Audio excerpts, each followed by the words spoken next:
you a video update of Athena working out at Home Depot today. So we are working on proofing all of her obedience and making sure she is ready to come home to you guys. So what we do here is we want to make sure she understands the heel in all scenarios. So whether Dana's holding the leash or the leash is in her hand, she has to heel no matter if there's distractions, people walking by.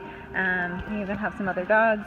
We always have a group of dogs with us when we go out in public. Yes, I know. So we want to make sure that she just understands heel means be on my left side no matter what. You can't grab ahead, you can't sniff the ground, you can't fall behind.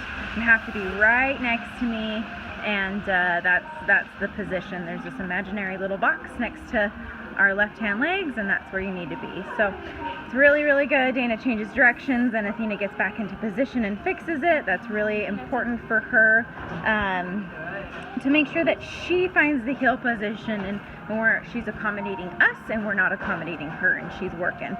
So now what we're going to do is we're going to go into a more busy part of the store and just make sure that she stays in that heel position, and we're really watching her body language because she is getting a little bit better in public, but it's still, she's not 100% comfortable in every situation. And so what we want to do is we want to watch her body language. So her ears say a lot. So if her ears go up, come on buddy, if her ears go up, she's typically fixating on something, and we want to make sure that those ears are back, because that's when she's paying attention to Dana and she's really thinking about the obedience.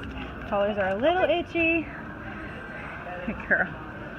So we want this, happy tail, this casual tail. We don't want it high and tight in the air because that's a very posturing dominant position, and we don't want those ears forward because those ears mean that she's getting ready to bark at stuff. So we want to make sure that she stays really good with that. Now giving kids some space just so that she is doing really good with it. So a lot of this stuff, see, as she kind of fixated, Dana navigated that social setting by getting her to focus back on Dana. So in these crowded scenarios, you're going to have a lot of coaching in your go-home session with Dana and make sure that things are going well and that you know how to navigate that kind of stuff, because it really is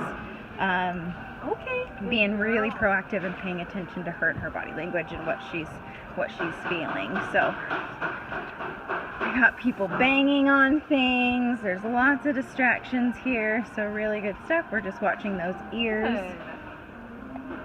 Good girl. Okay.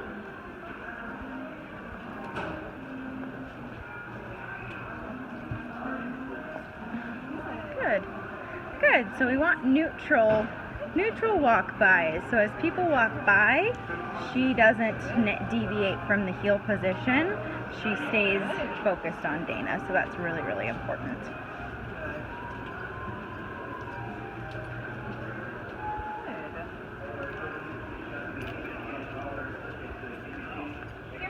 Good. Sit. Good. Good. Got a little Very fixated nice. there, so Dana called her away and got her back in position. So even though it's just a half a second of fixation, we don't let that go too long before we redirect her. So it may not look like much on camera, but there's a lot being said by her body language, and so we want to make sure that we capture that really quickly or being really proactive. She's doing really good. So now she's just proofing some stay commands. So we got distractions among us, but we're in a place that if we needed to recall out of a situation, we totally can do that and regain focus.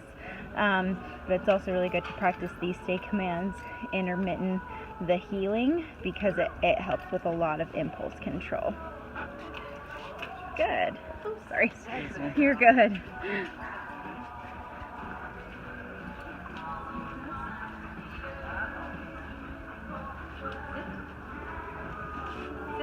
Good.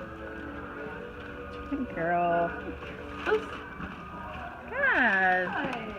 And when we stop and we're kind of in crowded situations, it's nice to ask for a sit, because it just gives her a job to do, creates some impulse control and in a position for her to be in. So anyway, hopefully you aren't missing her too much. After Thanksgiving, you're going to get her back. So Dana's going to spend some time with you working on all of the things that she knows and how to work on this little girl's obedience and anxiety and things like that. And so lots of things to be working on when you guys get her back. Anyway, hopefully you're having a great day. Happy Thanksgiving.